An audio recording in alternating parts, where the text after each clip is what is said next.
Here we are at the Glen Canyon Dam. This is the dividing point between the Upper Colorado River watershed and the Lower Colorado River watershed.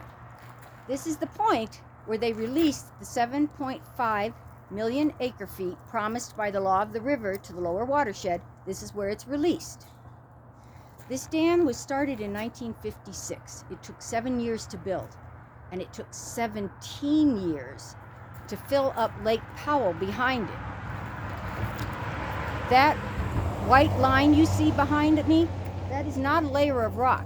That's like a bathtub ring. At its height, Lake Powell held 23 million acre feet, and that is the high water mark. We have very hard water out here in the Southwest, and when it evaporates, it tends to leave behind calcium carbonate, which is white. So what you're seeing is the high water mark. Now, I told you at Lee's Ferry that we've been using more water than comes down the Colorado River since 1996. The only way we've been able to do that is by pulling the water from the lakes. We can't do that indefinitely. That's not sustainable. Sustainable means you can keep doing something indefinitely without, consequences, basically, without hurting the system. But you can't.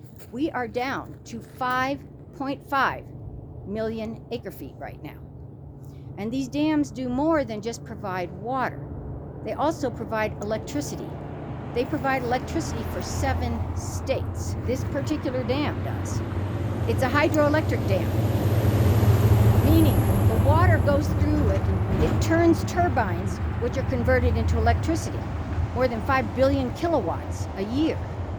If it goes down below a certain level called the power level, it can't turn the turbines, and 7 states aren't getting power. So of course we can't let that happen. Right now we're 31 feet above that level. Every 16 feet of elevation is about 1 million acre feet. So how many acre feet are we above the power level? Less than 2 million.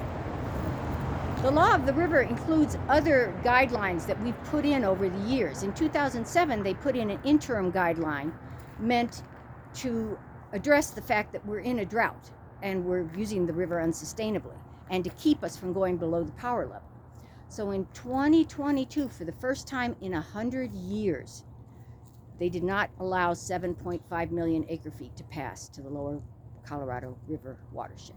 They only allowed 7 million. And in 2023, they're anticipating doing the same thing. These are very important issues if you live or have family or have a home in the Southwest. And so I'm trying to get you to understand the issues so that you can vote responsibly.